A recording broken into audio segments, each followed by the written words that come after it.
Hello, welcome to the eCommerce MasterPlan Virtual Summit. It is our last speaker session, but don't forget, we still have our live Q&A panel coming up straight after this, so don't think you're through in this session. There's still one more to go. I am Chloe Thomas. As you probably have worked out by now, I am the host of the eCommerce MasterPlan and Keep Optimizing podcast. I am the author of multiple e-commerce books, and I am your host throughout this summit, here in every session to make sure our speakers give you the information and advice you need to take your e-commerce business to the next level in the coming months and years. It might be our final speaker session of the event, but I have saved an amazing speaker for last to round things off. Now, I first met Liat only a couple of weeks ago when she recorded an episode for the eCommerce MasterPlan podcast. And I was so impressed by her practical, powerful advice that I was like, well, I have to have her in the summit. So I had to find space for them in the space for Liat and Wix in the summit because I just knew she had to be here. And if you listen to that podcast, you'll know she tantalizingly suggested an area that she was quite good at talking about. And that's the very area she's here to talk about today. So let's get her on and let's find out more about it. Hello, Liat. How are you? Hi, Chloe. I'm well, thank you. How are you? I am good. And I am, well, as I was when we talked very briefly about this on the podcast, I am very interested in this subject and your interesting take on the world of customer lifetime value. And I think we covered it in about 30 seconds on the podcast. So I'm looking forward to the proper version now. So shall we bring up your slides and dive straight in? Yes, please. It's all yours. So, thank you. Thank you for having me, and thank you for that awesome, if somewhat intimidating introduction. I will attempt to deliver on your very kind words. But hi, everyone. I'm Liat. I lead e-commerce marketing at Wix. And today we're going to talk a little bit about the challenges of the customer lifetime value model. And a little bit about how we think about that at Wix and our approach. So obviously, last year was a crazy year for e-commerce. There's been amazing explosive growth worldwide. And at Wix, that was true for us as well. Today, we have over 700,000 active e-commerce stores on the platform in 190 countries. Last year, our users processed over $5.4 billion on the platform, and we saw massive growth, 140% year over year in sales transactions and 114% in sales revenue. So I'm just going to dive into it, but in the world of e-commerce, there are so many metrics and KPIs that we track. Visitors, bounce rates, click-through rates, conversion rates, average order value, add to cart ratio, and I could go on with the list. And these are all really important KPIs, but they tend to focus on short-term goals. And ultimately, in the world of e-commerce, your customers are your greatest asset. You invest so much in acquiring every new customer, your time, your resources, your budget. But the real reward is not just closing the sale, even though I agree that every sale in e-commerce is great. But it's the potential to continue earning from that customer for a lifetime. And once an e-commerce business understands that, that's usually where they start to get into the space of customer lifetime value models and trying to figure out what having a customer for a lifetime means for their business. So most basically put, when you look at lifetime value, you're thinking about the total estimated revenue that you'll earn from a customer or customer segment over their lifetime or a specific period of time. So why is it that lifetime value matters so much and why do so many people invest in this model, it's because it really does give you a very accurate view of what a customer is going to be worth to your business in the long run. And by focusing on returning customers and their lifetime value, you're essentially giving your business a North Star for growing profits, because ultimately increasing lifetime value increases your profitability.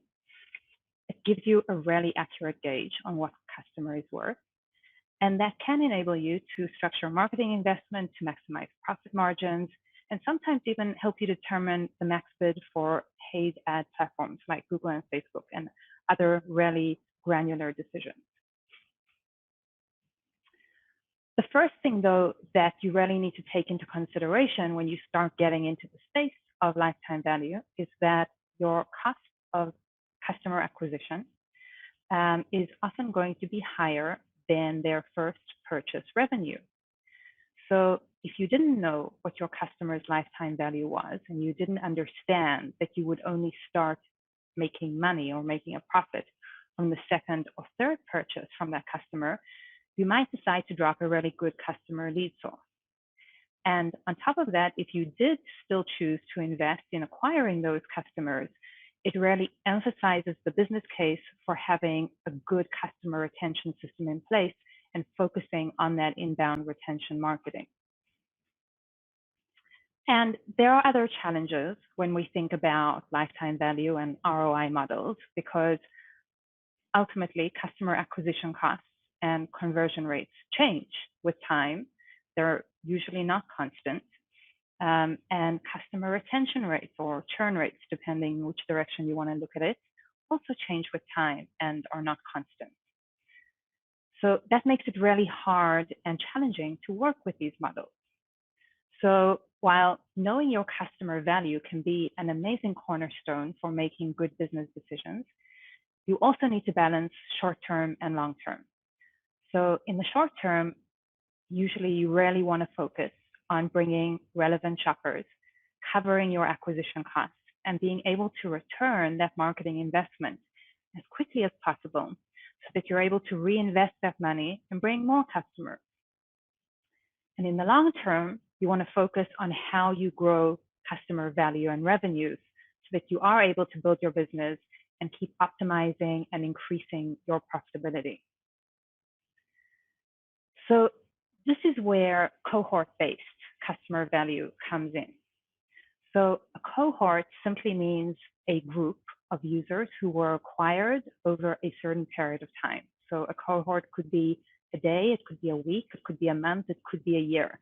It's up to you to define what length of time you're interested in viewing, but it means that you look at that group consistently together, and that's the time period for which you're measuring value.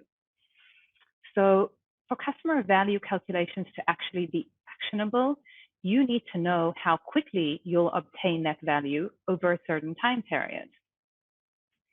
And only when you start to get into the world of cohort-based customer value can you actually start thinking properly, first of all, about customer acquisition, because then you can start to be more tactical in how you optimize your user acquisition strategy and your audience targeting, which channels you use, what's most effective, which sources are most effective, and also how you reduce your customer acquisition costs so that you're able to optimize that ROI ratio. And on the customer value side, you can think about how you increase average order values with optimized buyer journeys and value-driven sales offers. Also, maybe how you increase your order frequency with the strong inbound and retention strategies. So that's going to lead me directly into why at Wix we actually do not use lifetime value models at all for how we decide to invest and optimize our marketing budget. So I will say, obviously, we are a SaaS platform, a freemium model with over 200 million users worldwide. So what works for us doesn't necessarily work for every business out there, and you need to find the model that's right for you. But what we focus on and what we use is a methodology called TROI, time to return on investment. And essentially, this is a metric that we define as being the time that it takes to collect dollars from the new premium subscriptions acquired from a cohort of users to equal dollars spent on the direct acquisition marketing costs that we spend on acquiring that same cohort. So essentially, time to return on investment, we spent X dollars to bring a group of users in a specific period of time. How long does it take us through the collections that we get from that group's premium plans to cover those costs? And then once we've done that, every additional collection that we see from that cohort is now revenue that we're seeing on top of that. That's when we really start to earn. So that's the basics of TROI. And I think that I will say thank you here and hand back to Chloe, because I know that you really wanted to ask me some questions about this. So I'm happy to try and dive in a little further to explain there. I do, because it's such a tantalizing idea, time to return on investment, and it struck me when you were talking about it on the podcast that it is such an easier thing to deal with than customer lifetime value, partly because of this idea of the cohort, and partly because it just puts the idea of time right at the front of it. We are going to talk about that in a moment, but first I just want to, I'm sure there's people out there going, how do I get in contact with you if want to ask questions? How do I get in contact with Wix? So what's the best way for people to connect with you if they've got questions and they want to follow up? Sure. So I'm happy to connect with anyone on Twitter or LinkedIn. You can feel free to just hit me up on my channels there. And Wix is easy. Just go to wix.com. Be typing that one in just in case anyone's not quite entirely sure to spell it. It's that simple, wix.com, and you'll find lots more on there. Okay, I'll put that one there back for a second though, Liat, because that's probably the harder one for people to spell. So I'll give them a second to grab your Twitter and LinkedIn username. So let's talk about it in an e-commerce example. So is what you're saying with time to return on investment that we could take everyone we recruited in January and then looking at those people who purchased for the first time in January, how much we spent on marketing in January, and then see how long it takes for that group of people to spend with us as much as we spent on the marketing in that month? Is it that simple? It is that simple. I will say that you need to be super focused on looking on what you spent on direct acquisition, because if you have marketing budget that you're putting in broader areas like brand awareness or things like that, then obviously don't take that into account. I would measure the impact of that differently. But yeah, take whatever you're spending on acquiring those customers in that specific month, and then the time that it will take you to earn back from them what you spent, right? That's the time to return on investment. And that's the metric that you want to optimize, because the faster you get that money back, first of all, the faster you take it and put it back into bringing a new cohort of customers to your business. And also, more importantly, from there, when you start to work on increasing those customers' value to your business, everything that you do, every additional sale that you make to them, every collection, subscription, whatever it is that you're doing with them, is now money that you're just earning on top of that. So essentially, when we think about the advantages of TROI, you get more efficient results on your marketing, because you invest in one marketing effort, but then you see ongoing return from that over time.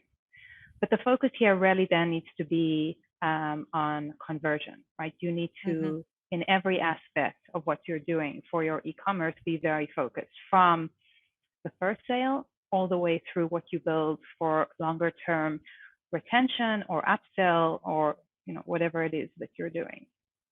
See, one of the reasons I think this is such a good metric for e-commerce is because time and how long it takes to get the money back in is really critical, because often the huge stumbling block for an e-commerce business that's on a fast growth a fast growth path is they run out of cash to buy stock.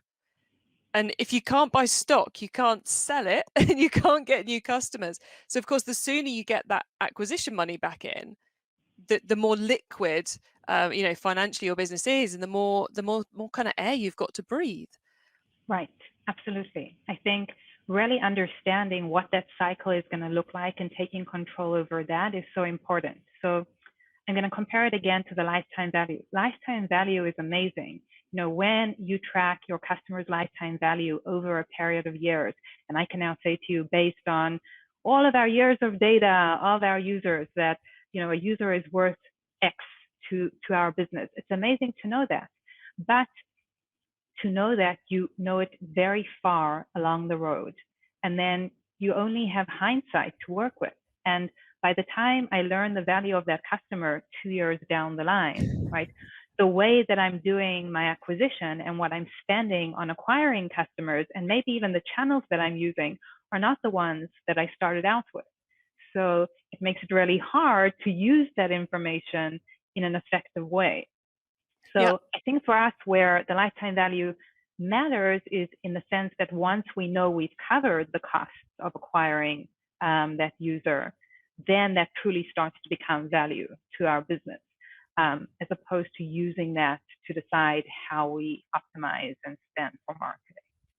Yeah, I suppose that's one of the other reasons I rather like this, is because, when you're talking to a startup business, and I know we've got a lot of startups tuning in today, which is brilliant. But for you guys to try and work at customer lifetime value in month 1 or month 2 or year 1 is nigh on impossible, because you haven't yet got to understand the repeat purchase rates. Whereas with this, you can go, right, month 1, literally our first month live, we spent this on marketing, what came back in. And how long did it take for these people to spend as much as we spent, and see how that improves. You could do it on a weekly basis as well if you've got the numbers coming in, can't you? It's like, right, it's just so clever.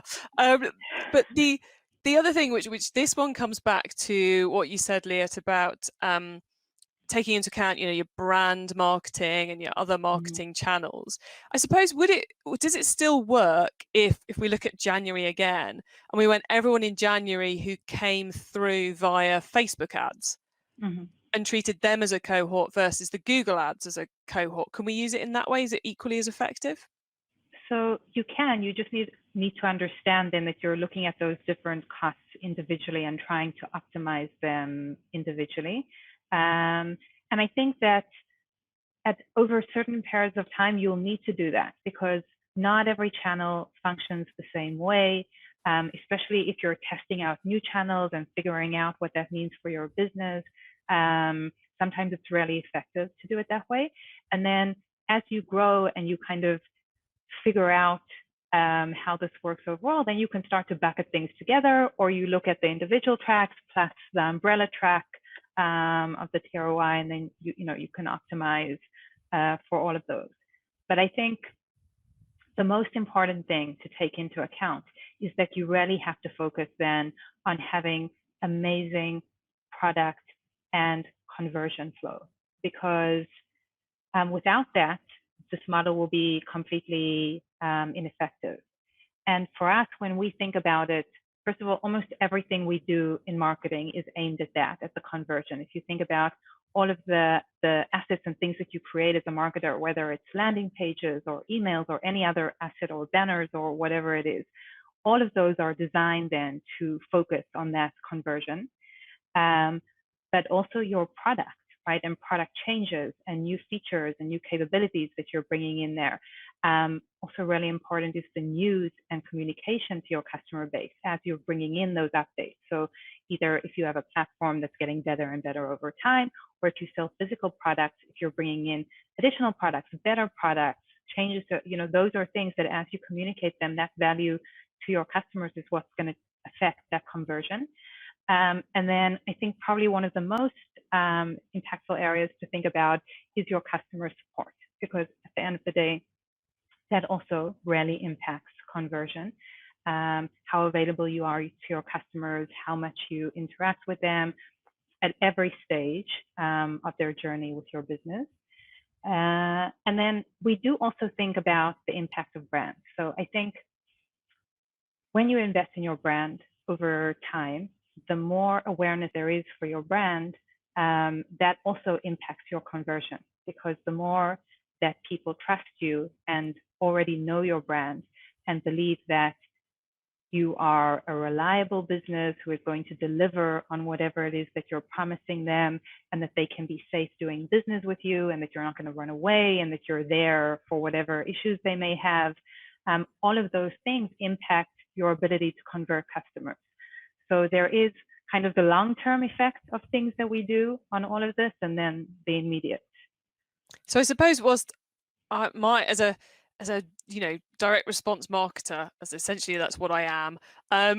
What my brain was going, let's segment by Facebook and Google and all the rest of it. But actually, a much better way to track the results would be the January cohort, and then the February cohort, yes, and then the March cohort, and see how all the softer and the retention-based marketing and improvements and service improvements you're making are improving that number over time.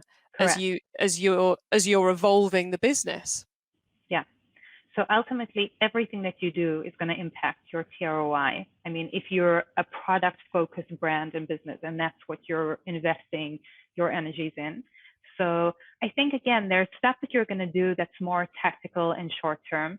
So even for a specific cohort, you might want to break that down by channels for specific reasons if you're testing new things, trying a new channel. But definitely in the longer term, you have to look at those cohorts as groups of users who came in similar times. And there are also many things that happen in the outside world that are going to affect those cohorts. So there are things like seasonality that are going to come into play. And certainly as you're more aware of your business and you function over a longer period of time, you'll know that certain periods of time bring in stronger cohorts than others. And then there are things like life that impact. So I can say, for example, even the pandemic that we've all been dealing with. So certainly for Wix, the pandemic caused a huge surge in more businesses moving online than ever before. So we definitely saw the impact of that in the behavior of different cohorts in those periods of time. Yeah, I think it's something which I know a lot of retailers who've been around who aren't quite in that startup phase are still trying to get to grips with, is these extra customers we acquired during 2020, are they valuable? And it strikes me that this type of cohort analysis, could be a great way of understanding, was clearly going to be a great way of understanding those we got in March 2020, April, and so forth, and seeing how quickly they've paid back. Absolutely. Is because you start to compare the different cohorts, and then you understand what is, shall we say, average behavior of a cohort and what can I expect. And then when I either work with more relevant audiences or relevant channels or whatever it is that I'm doing, am I able to impact that and do better on the TROI? Or when we do good things in our business and our product, are we able to impact TROI? So the more that you kind of break it down into these windows of time, you're also able to see how different things that occur at different stages are impacting those things. Liat, you've just given us all so much to think about. Is there, for anyone who's listening to this, who's going, "Ooh, that sounds cool. I want to go and do that." What's the first piece of analysis you'd start with? Because I'm guessing it's not this month. You're probably going to go back in time a bit. So how would you advise people get started with analyzing their business in terms of TROI? So I think it's really just about understanding your funnel, if you like, right? So however far back you can go, as long as you have data about what you were doing and what was happening with your customers, you can go and look at it. So you'd want to start with what you were spending, understand what you actually spent on acquiring customers, and then who you actually acquired from that spend. And again, this is assuming that you have the ability to track these things. But if you don't, then figure out how you're going to give yourself the tools to track those things.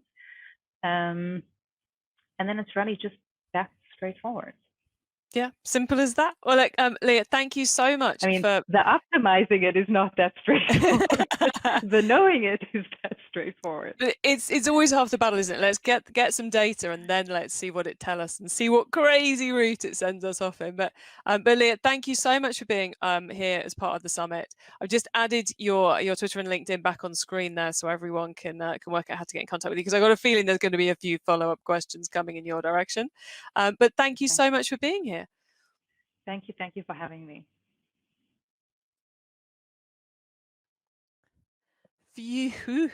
What a note to end our speaker sessions on. Thank you hugely to Liat for showing us a much more effective way to measure our performance, I think, than customer lifetime value, because I think it's just so much more accessible, so much easier to grasp when you add that time element into it. Now, if you've enjoyed this session, please share it on social media. The buttons are right in front of you to do that. And if you know someone who needs to watch this session, please send it to them. So just send them the link and they'll be able to sign up and access it all for free, just like you have. On the right-hand side of the page, you can download Liat's slide deck, and you will also find the link to find out more about Wix e-commerce. We're also producing an ebook of the summit. That's going to be emailed to you tomorrow if you're watching live, or if you're on the replays, it should be there for you to download right now. It's got my team's notes on every single session with screen grabs from key slides and all that kind of good stuff, plus my recommendations of where to go to learn more, what you should do next, basically.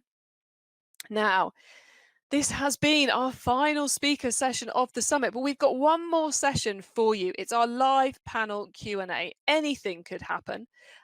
It's the bit I suspect many of you have been waiting for. You get to join me and several of today's speakers to get your customer retention questions answered. To find that, head back to Agenda, click on the session, and I will be there very soon to get it all started on the o'clock. Right, I better go.